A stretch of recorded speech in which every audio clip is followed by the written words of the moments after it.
À la Jaunelière, ce jeudi matin, les portes étaient closes. Aucun commentaire et un entraînement à huis clos. La défaite de la veille, 6-0, était dans tous les esprits. De quoi inquiéter les rares supporters qui avaient fait le déplacement. Le changement d'entraîneur, c'est un peu une loterie, c'est pas forcément évident. Non, c'est qu'il faut que les joueurs prennent conscience de la situation et réagissent, quoi, voilà. C'est ça qui est important. Il faut qu'ils revoient carrément leur niveau, leurs ambitions, parce que là, on ne va pas se maintenir. La relégation en Ligue 2, c'est la grande crainte des supporters, une crainte qui est même partagée par les adversaires. C'est dommage qu'il soit à cette place-là, parce que c'était un grand club avant, donc avec une belle histoire et tout. Et puis, ils sont en train de dégringoler vers la Ligue 2, et puis c'est dommage. Même en étant supporter de Lyon, c'est dommage de voir Nantes 19e de Ligue 1. La prestation des Canaries a beaucoup déçu, ces images le prouvent. Les tribunes de la Beaujoire qui se vident un quart d'heure avant la fin de la rencontre, les joueurs et les dirigeants qui quittent le stade à l'abri des regards. La crise du FC Nantes a atteint son paroxysme. C'est vrai qu'elle n'est pas d'aujourd'hui, effectivement, cette crise, elle couvait depuis plusieurs semaines. Mais là, le 6-0, cet éclat, cette déroute, ça en dit long sur l'état actuel du FC Nantes. Dans une semaine à la Beaujoire, le FC Nantes accueillera l'équipe de Caen. Il est fort probable que les clubs de supporters profitent de cette occasion pour exprimer leur déception. Rémi Rioux à terre, c'est l'image d'un FC Nantes complètement dépassé par son adversaire du soir. Lyon qui ouvre la marque au quart d'heure de jeu par Tolisso, seul au deuxième poteau sur ce centre de Raphaël. Avant de doubler la mise, sur pénalty par Lacazette, suite à une faute de Viscarando sur Diakaby, peu avant la pause. Nantes menait 2-0 et bientôt 3. Un corner, une balle relâchée par Rioux dans les pieds de Gonalon, le capitaine lyonnais qui permet à son équipe de rentrer au vestiaire avec une confortable avance de 3 buts. À l'heure de jeu, c'est au tour du revenant Valbuena de montrer qu'il n'a rien perdu de son talent en inscrivant le 4e but des Gaunes. Mais le calvaire des Canaries n'est pas terminé puisque Diakaby, à un quart d'heure de la fin, puis Fekir, tout juste rentré en jeu, corse l'addition. 6-0, jamais Nantes n'avait subi une telle humiliation à la Beaujoire. En cette première partie de saison, le HBC Nantes semble marcher sur l'eau. Témoin la véritable correction infligée par les hommes de Thierry Henty à Toulouse mercredi soir. Un festival offensif avec comme chef d'orchestre Nicolas Clerc, auteur de 13 buts. Au final, le H l'emporte 42-27 et conforte sa seconde place au classement de la Star League. De bon augure avant de recevoir les Danois d'Holstebro samedi en Ligue des Champions dans la salle métropolitaine.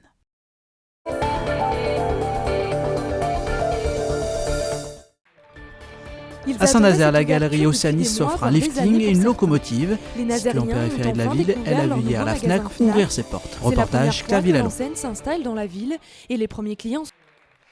Ils attendaient cette ouverture depuis des mois, voire des années pour certains. Les Nazériens ont enfin découvert leur nouveau magasin Fnac.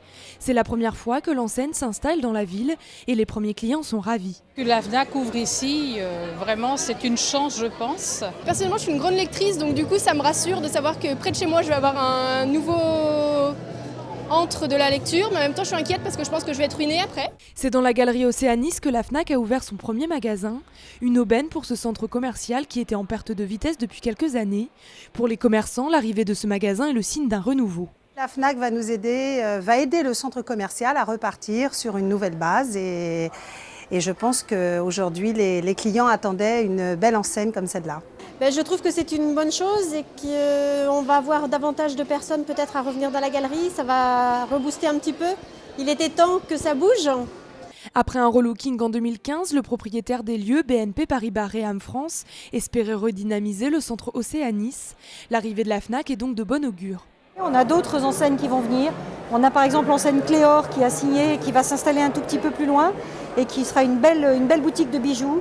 Et on aura d'autres signatures qui vont progressivement en 2017 pouvoir permettre d'ouvrir et de redynamiser tout ça. Installée sur 650 m² de surface, la nouvelle Fnac compte faire le plein et surfer sur ses périodes de fête pour bien débuter l'année.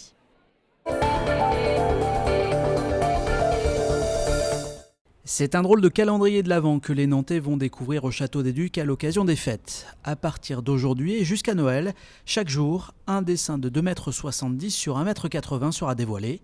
Le film muet d'une histoire imaginée par l'illustrateur Tanguy Jossic, celle de Jean Chrysalide, un personnage qui va explorer l'histoire du château au fil de rencontres. Il va rencontrer entre autres Henri IV sous la forme d'un fantôme. Il va aussi réveiller le tombeau de François II et puis rencontrer des personnages plus proches de ma mythologie personnelle. Il va rencontrer la très belle Shirley Gitane par exemple, un personnage truculent. Et puis surtout côtoyer des paysages bien connus des Nantais et des Bretons. Si vraiment les Nantais sont aussi excités à l'idée de venir voir l'image suivante, comme mon fils est excité d'ouvrir les cases de son calendrier de l'Avent du 1er au 24 décembre, ce serait déjà une bonne chose.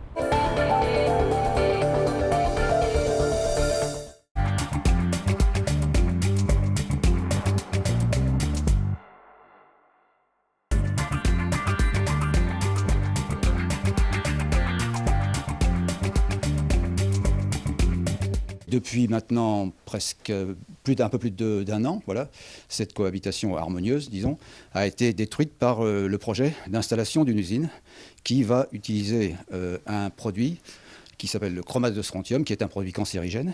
Et cette usine se trouve au sein de notre quartier, à 200 mètres d'une école, à 20 mètres de riverains qui sont juste de l'autre côté de la rue, à 30 mètres d'un institut médico-éducatif, l'internat d'un institut médico-éducatif, à 350 mètres d'une autre école.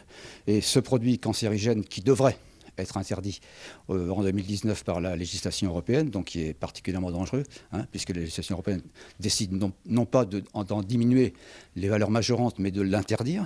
Ce produit va être rejeté dans l'atmosphère et les enfants des écoles avoisinantes vont être les premiers à en subir les conséquences.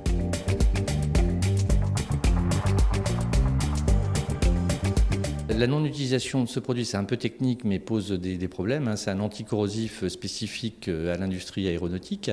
On se retrouve face à un consortium d'industriels de l'aéronautique et de producteurs des traitements anticorrosion qui est particulièrement influent. Donc l'Europe a jugé que les chromes hexavalents et le chromate de strontium sont des produits particulièrement dangereux et les interdit à partir de 2019.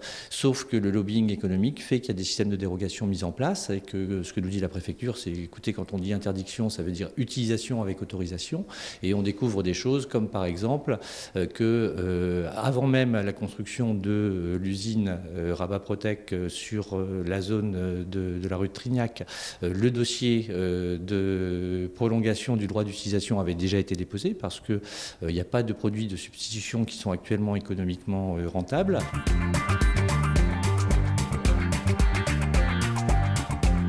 On a été reçu à la préfecture et on nous a dit, bon écoutez, on demande à l'usine Rabat Protec de prendre un certain nombre de dispositions. Et voyez même, on va vous accorder le fait d'avoir un comité de suivi qui s'accorde généralement que pour les usines de type Seveso. Mais on va mettre en place parce qu'effectivement, vos arguments nous semblent pertinents, même si légalement, on n'a aucune raison de ne pas accorder le permis d'exploiter. Voilà. Et parallèlement, c'est ce qu'on a dit, c'est ce que j'ai dit à la préfète quand on a eu la réunion de comité de suivi, toutes ces mesures de protection, ce comité de suivi, qui devrait nous rassurer, finalement nous inquiète parce qu'il y a une quantité de mesures qui sont prises et on se demande pourquoi ces mesures sont prises si le produit était aussi anodin que certains le prétendent.